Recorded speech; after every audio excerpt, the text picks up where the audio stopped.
ॐ अज्ञानतिमिरान्धस्य ज्ञानाञ्जनशलाकयः चक्षुरुन्मिलितं येन तस्मै श्रीगुरुवे नमः। हरे कृष्णा। आज गीता श्रृंखला के सत्र क्रमांक 515 में आप सभी भक्तों का हार्दिक स्वागत है। आज हम श्रीमद् भागवत गीता के 16वें अध्याय के जो कि है देवी तथा असुरी स्वभाव श्लोक क्रमांक 8 का अध्ययन करेंगे। आइए, श्लोक इस प्रकार है। असत्यम अप्रतिष्ठम ते जगत आहु ईश्वरम अपरस्पर संभूतम किम अन्य काम हेतुकम। अर्थात भगवान श्री कृष्ण कहते हैं कि वे कहते हैं कि यह जगत मिथ्या है, इसका कोई आधार नहीं है और इसका नियमन किसी ईश्वर द्वारा नहीं होता। उनका कहना है कि यह काम इच्छा से उत्पन्न होता है और काम के अतिरिक्त कोई अन्य कारण नहीं है।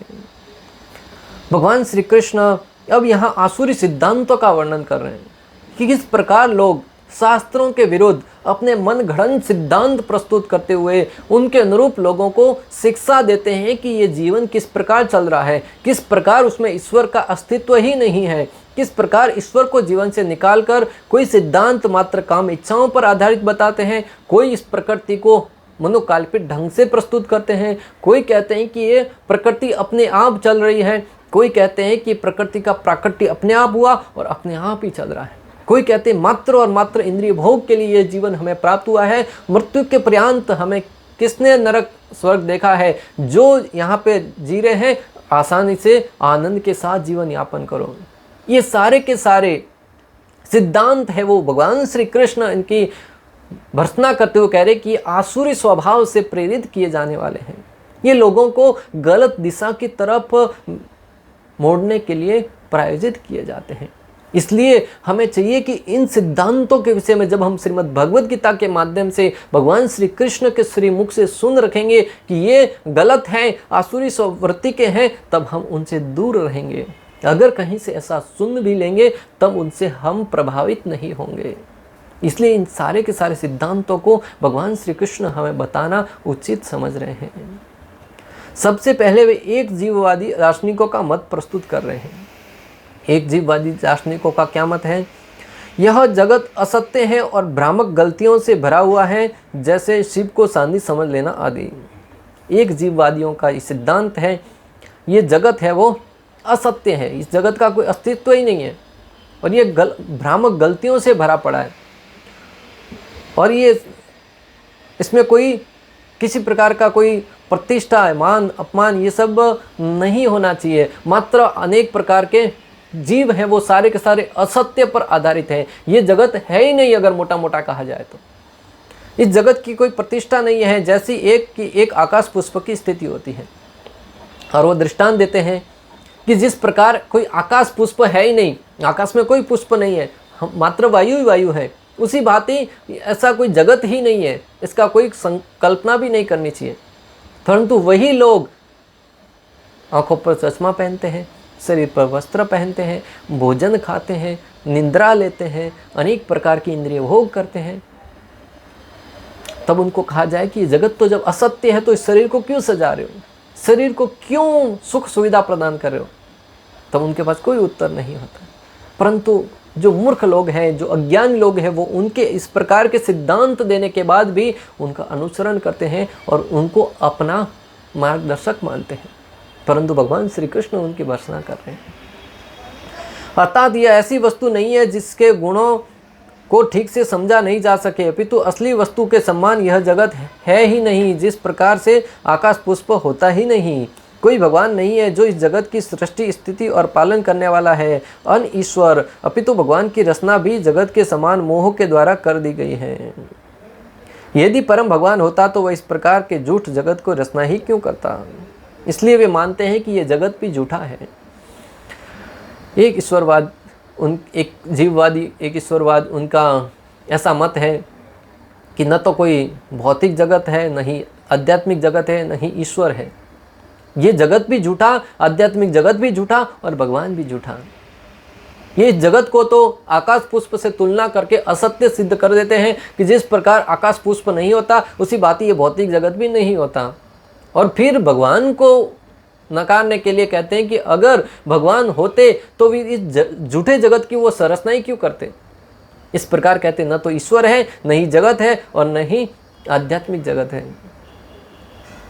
परंतु शास्त्रों में इन सब झूठे सिद्धांतों का कोई प्रमाण नहीं मिलता। परंतु अगर हम उनसे पूछें कि ये आप दृष्टांत दे रहे हैं, उसका प्रमाण क्या है, तब उनके पास कोई प्रमाण नहीं होता। शास्त्रों में, वेदों में कहीं भी ऐसा उल्लेख नहीं है कि ये जगत झूठा है। हाँ, जो वैष्णव सिद्धांत है वह भी कहता है ये जगत है वो अशाश्वत है, इसका प्रलय होता है। इसका जब भगवान श्री कृष्ण इसका प्रलय करते हैं तो ये पूरा का पूरा भगवान श्री विष्णु में समाहित हो जाता है। सारे के सारे जीव भगवान श्री कृष्ण में समाहित हो जाते हैं। परंतु इसका अर्थ ये नहीं कि ये झूठा है, ये है परंतु अशाश्वत है। दुखालयम अशाश्वतम, भगवान ने क्या कहा है? दुखालयम अशाश्वतम, ये दुखों का घर है और अशाश्वत है। यहाँ पर शाश्वत जीवन नहीं है। अगर शाश्वत जीवन जीना है तो भगवान का आध्यात्मिक धाम गोलोक वृंदावन धाम है, जहाँ पे जाके व्यक्ति, जिसके बारे में हम पहले के अध्याय में वर्णन कर चुके हैं, नित्य दिव्य आनंद के साथ रहता है, भगवान के साथ लीलाएं करता है और उसका न तो इस शरीर से कोई वृद्धि होती है, न ही कोई परिवर्तन आते हैं। वहाँ पे न तो सूर्य है, न चंद्रमा है, न किसी प्रकार के देवी देवताओं की कोई आवश्यकता रहती है। वो भगवान की दिव्य कांति से स्वतः प्रकाशित होता है। और सूर्य चंद्रमा है तो भी भगवान श्री कृष्ण के संरक्षण में, उनके सेवक के रूप में वहाँ पर स्थित है। परंतु इन लोगों की ढकोसलापन के विषय में सुनते हैं, तब पाते हैं कि वो जगत को झूठा साबित करने का प्रयास करते हैं। परंतु उनसे कोई प्रमाण मांगा जाए तो कोई प्रमाण देने के लिए समर्थ नहीं हो पाते। इससे स्पष्ट होता है कि उनका सिद्धांत है वो गलत है और झूठ पर पूर्ण रूप से, जगत तो झूठा नहीं है परंतु उनका सिद्धांत झूठा है, उनका मनोभाव झूठा है। उनका मानना है कि वास्तविक रूप से केवल एक आत्मा है जो निर्गुण है और जो किसी भी ज्ञान के स्रोत के द्वारा नहीं जानी जा सकती, और जो ज्ञान के दोष के कारण एवं अविद्या के कारण स्वयं को भौतिक जगत, वैष्टि जीव और भगवान के रूप में परिणित करती हैं। जब व्यक्ति स्वयं को उस आत्मा के रूप में अनुभव कर लेता है तो उसके लिए कोई द्वैतता नहीं रह जाती और केवल अद्वैतता ही रह जाती है, अर्थात सब एक है। उनका सिद्धांत तो सुनिए भक्तों, जो जरा सा भी बुद्धिमान होगा वो उसके ऊपर विचार करके समझेगा कि वो उनका सिद्धांत कितना ढकोसलापन है। उनका मानना है कि इस आत्मा का स्रोत कोई परमात्मा नहीं है, अर्थात ये भी एक प्रकार से मायाजाल है। जब इसके ऊपर से आवरण हट जाएगा तब वो जान पाएगा कि सारे के सारे आत्मा एक ही है। तो यहाँ पे प्रश्न उठ सकता है कि जब वो कहते हैं ये जगत झूठा है, जीव झूठे हैं, भगवान झूठा है, तो फिर कौन से आत्मा की जिसके ऊपर आवरण लगा है और वो आवरण हट जाएगा, कौन से आत्मा के विषय में, कौन से एक ईश्वर के विषय में वो वर्णन कर रहे हैं? और सब एक है, सब एक कौन है? जब ईश्वर को नकार दिया तो ईश्वर और जीव एक कैसे हुए? हम तो है ही नहीं, पहले ही आपने नकार दिया। उस अनुभव होने तक जो कुछ भी हम देखते हैं वह स्वप्नों में हाथी, घोड़े और रथ आदि देखने जैसा है। जब व्यक्ति अपने वास्तविक स्वरूप का अनुभव करता है तो जो भी अविद्या के कारण स्वयं के वैष्टि जीव होने जैसी कल्पना थी वह वैसे ही गायब हो जाती है जैसे स्वप्नों से जागृत होने पर रथ, घोड़े आदि सब गायब हो जाते हैं। एक तरफ कहते हैं सब झूठा है, कुछ है ही नहीं, दूसरी तरफ कह रहे हैं कि जब हमें अपनी वास्तविक स्थिति के विषय में ज्ञान हो जाएगा तब हमें ये सारे के सारे भौतिक जगत के जो भी कारण दिख रहे हैं वो स्वप्न में दिखने वाले घोड़े, हाथी, अनेक प्रकार के रथ, और जब जागते हैं तो हमें कुछ भी दृष्टिगोचर नहीं होता, उसी भांति स्थिति क्लियर हो जाएगी।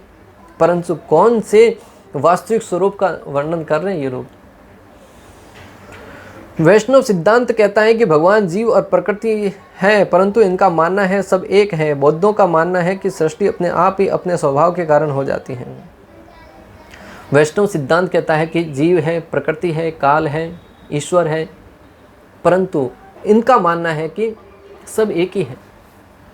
भगवान श्री कृष्ण स्पष्ट रूप से कहते हैं कि मैंने इस प्रकृति के अंदर जीवों का बीज डाला और उनसे ही सारे के सारे जीव प्रकट हुए।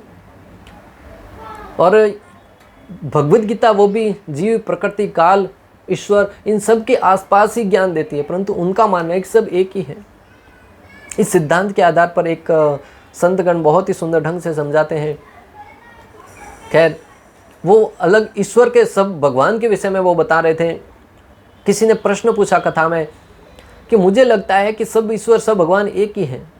सब भगवान एक ही है, हमें किसी भी की पूजा कर ले, कोई भी अलग अलग नहीं है।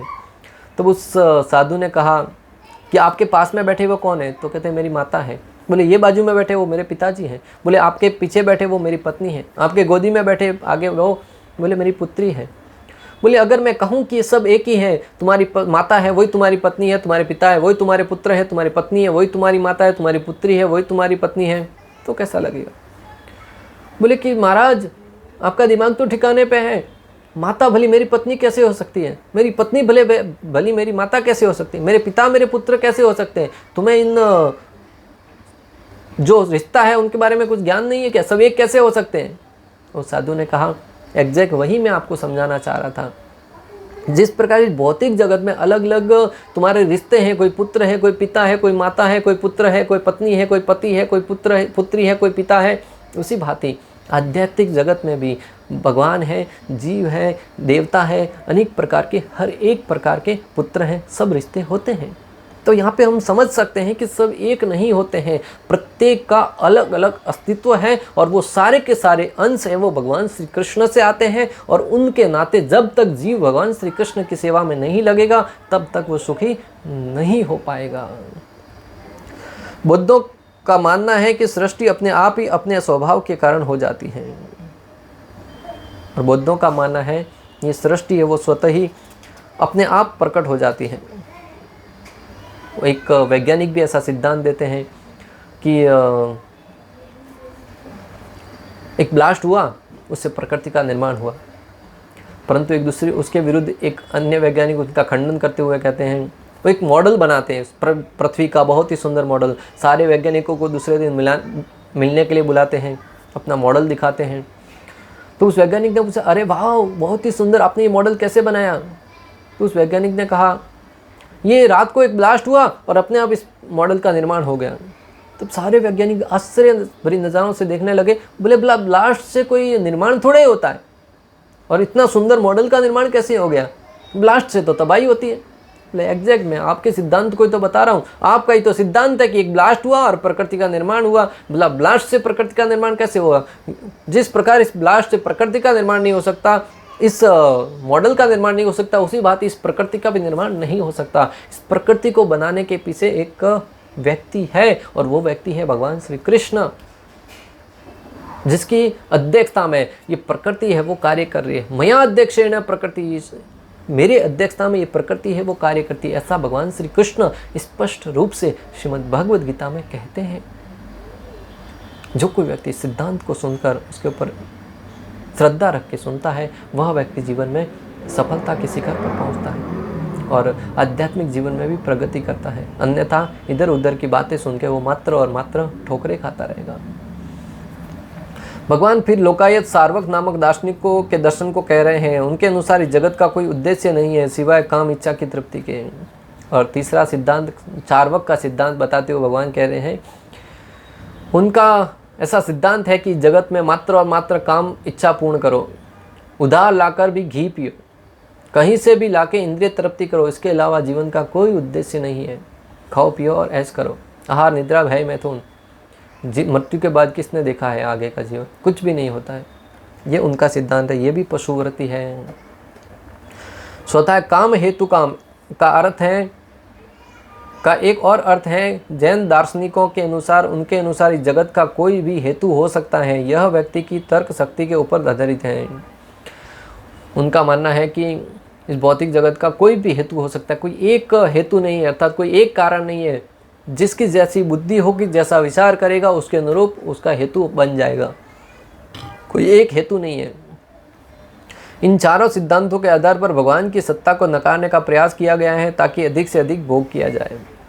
इन चारों सिद्धांतों के आधार पर सिद्धांतों का उद्देश्य एक ही है कि भगवान श्री हरि कृष्ण की सत्ता को नकारा जाए, परम ईश्वर भगवान श्री कृष्ण की सत्ता को नकारा जाए। और उसका उद्देश्य क्या है?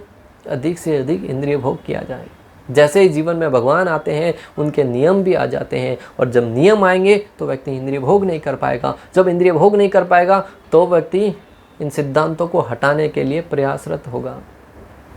इसलिए भक्तों, हमें चाहिए कि हम भगवान की सत्ता को स्वीकार करें, भगवत गीता, भागवतम जैसे सिद्धांतों के आधार पर अपने जीवन को समझें और उसके अनुरूप अपने जीवन को ढालने का प्रयास करें, तभी हमारी जीवन को सार्थकता प्राप्त होगी। अन्यथा मात्र पशुओं की भांति आहार, निद्रा, भय, मैथुन इसी में लगे रहेंगे और अंतोगत्वा मृत्यु को प्राप्त होकर पुनः किसी अधम योनि में, पशु योनि में वापस जाएंगे और ये जन्म मृत्यु का चक्र है वो बार बार घूमता ही रहेगा, जो हमारे बंधन का कारण बनेगा। भक्तों, तात्पर्य, आसुरी लोग यह निष्कर्ष निकालते हैं कि यह जगत माया जाल है।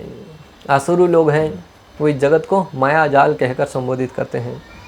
इसका न कोई कारण है, न कार्य, न नियामक, न कोई प्रयोजन, हर वस्तु मिथ्या है। उनका कहना है कि यह दृश्य जगत आकस्मिक भौतिक क्रियाओं तथा प्रतिक्रियाओं के कारण है। वे यह नहीं सोचते कि ईश्वर ने किसी प्रयोजन से इस संसार की रचना करी है।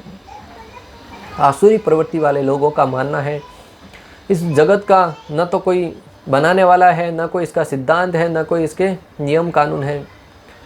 उनका मानना है कि ये आकस्मिक इस भौतिक पदार्थों के परिवर्तन से या मिलन से ही इस जगत का निर्माण हो गया और ये ऐसे ही चलता रहेगा। जीव प्रकृति से अपने आप उत्पन्न होते हैं और ऐसे ही ये सिद्धांत चलते रहते हैं।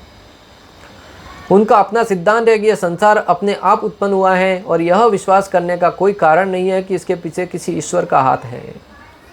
उनका मानना है कि यह जगत अपने आप प्रकट हुआ है, इसके पीछे कोई कारण नहीं है कि हम माने कि इसके पीछे भगवान श्री कृष्ण का हाथ है या उनके द्वारा, ईश्वर के द्वारा बना है। उनके लिए आत्मा तथा पदार्थ में कोई अंतर नहीं होता। वे परम आत्मा को स्वीकार नहीं करते। उनके लिए आत्मा और पदार्थ में कोई अंतर नहीं है, न तो पदार्थ में आत्मा में कोई अंतर नहीं है, सब एक से हैं। और परम आत्मा के विषय में तो अर्थात भगवान के बारे में, परमात्मा के बारे में तो कोई वो कल्पना भी नहीं करते हैं। उनके लिए हर वस्तु पदार्थ मात्र है और यह पूरा जगत मानो अज्ञान का पिंड हो। उनके अनुसार प्रत्येक वस्तु शून्य है और जो भी सृष्टि दिखती है वह केवल दृष्टि भ्रम के कारण है। उनके आधार पर किसी प्रकार का कोई आत्मा होता ही नहीं है और इस जगत में हमें जो कुछ भी दिख रहा है वो दृष्टि भ्रम के कारण होता है कि हमारी दृष्टि उचित नहीं है और हमें भ्रम होने के कारण वो सब दिख रहा है। एक जोर से चमाट मार दी जाए उनके गाल पे, तब उनकी बुद्धि है, वो दृष्टि है, वो भ्रमित हो गई है, वो ठीक हो जाएगी। जब दृष्टि भ्रम से दिख रहा है तो तुम्हें कोई इसका कोई दर्द भी नहीं होना चाहिए थप्पड़ मारने का। परंतु ऐसा ज्ञान देने वाला लोग जब ऐसी इस तरीके से समझाएंगे तभी उनकी अक्ल तभी ठिकाने पे आएगी। लातों के भूत बातों से नहीं मानते हैं, प्राय ऐसा कहावत है। वे इसे सच मान बैठते हैं कि विभिन्नता से पूर्ण यह सारी सृष्टि अज्ञान का प्रदर्शन है। जिस प्रकार स्वप्न में हम ऐसी अनेक वस्तुओं की सृष्टि कर सकते हैं जिनका वास्तव में कोई अस्तित्व नहीं होता, तो जब हम जाग जाते हैं तो देखते हैं कि सब कुछ स्वप्न मात्र था। लोग स्वप्न से दृष्टांत देते हैं कि हम स्वप्न में अनेक प्रकार की कल्पना कर सकते हैं, परंतु जागते हैं तो हमें वो कुछ दिखता नहीं। परंतु प्राय हमने ऐसा अनुभव किया है, स्वप्न में भी वही दिखता है जो दिन में हमने जिसकी कल्पना करी हो या जिसके बारे में विचार किया हो, जिसके बारे में हम जानते हो उसके बारे में ही स्वप्न में भी मनगढ़ंत बातें चलती हैं। जिसके बारे में कभी देखा नहीं, कभी सुना नहीं, उसके बारे में कभी स्वप्न भी नहीं आते। अगर आप अमेरिका नहीं गए हैं, उसके बारे में चित्र में या कहीं से नहीं देखा है, तो उसके बारे में कभी स्वप्न नहीं आएगा। कभी किसी को नरक का स्वप्न आता है? इस भौतिक जगत के नरक का आता है, परंतु वास्तविक नरक का नहीं आता, क्योंकि किसी ने अब तक देखा नहीं और जो देखा है वो भी भूल गया है। गोलोक धाम के किसी को स्वप्न नहीं आते क्योंकि उसके बारे में किसी ने देखा नहीं। जिसने सुना है नरक के बारे में भी और गोलोक धाम के बारे में भी, उसको हो सकता है आए। उसी भांति इस भौतिक जगत में अभी हम जो देख रहे हैं अर्थात उनका अस्तित्व है, तभी तो उसका स्वप्न आ रहा है। जिसके बारे में है ही नहीं, जिस बारे में सुना नहीं, देखा नहीं, उसके बारे में स्वप्न नहीं आते हैं। इससे उनका सिद्धांत पूरी तरह से यहाँ पे ध्वस्त किया जाता है। उनका मानना है कि जिनका वास्तव में कोई अस्तित्व नहीं होता, अतः जब हम जाग जाते तो देखने की सब कुछ स्वप्न मात्र था। लेकिन वास्तव में यद्यपि असुर यह कहते हैं कि जीवन स्वप्न है, लेकिन वे इस स्वप्न को भोगने में बड़े कुशल होते हैं। इसलिए प्रभुपाद बहुत सुंदर लिख रहे हैं, कह रहे कि असुरों का मानना है ये भौतिक जगत स्वप्न मात्र है, कोई भी किसी का वास्तविक अस्तित्व नहीं है। परंतु फिर भी इस जगत को भोगने के लिए जो स्वप्न की बातें हैं, बड़े आतुर रहते हैं। इंद्रिय भोग बड़ी आतुरता के साथ करते हैं, स्वादिष्ट व्यंजनों का सेवन बड़ी आतुरता से करते हैं, बड़ी बड़ी फ्लाइटों में बड़ी आतुरता से घूमते हैं। जब वो सारा का सारा स्वप्न है तो फिर उसको भोगने के लिए इतने आतुर क्यों है?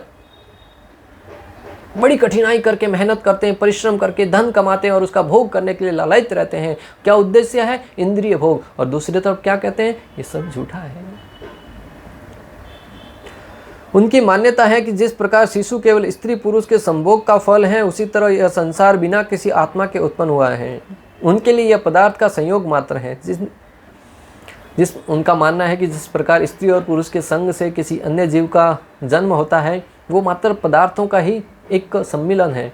परंतु शास्त्र स्पष्ट रूप से वर्णन करते हैं कि जो आत्मा है वो स्वर्ग लोक से या ऊपर के लोगों से उन आँखों से आंसू के बूंद के रूप में गिरती है, और खेत के अंदर जब गिरती है तो धान के रूप में वो बड़ी होती हैं, और उसके ऊपर अनाज लगता है, उसको जब पिता खाता है उसके अंदर वीर्य के रूप में परिणित होती है। जब वो एक माता के गर्भ में प्रवेश करती है वीर्य के द्वारा, तब उस जीव का निर्माण होता है और उस जीव को भगवान श्री कृष्ण के द्वारा संरक्षण और उसका पोषण होता है और उसको शक्ति प्रदान की जाती है। ये शास्त्रों का विज्ञान है, परंतु लोग उसको नहीं समझ पाते। अगर पदार्थों का सम्मिलन मात्र है, मिलन मात्र है, तो कोई व्यक्ति बाहर पदार्थों के मिलन से क्यों फिर किसी शिशु का निर्माण नहीं कर पाते?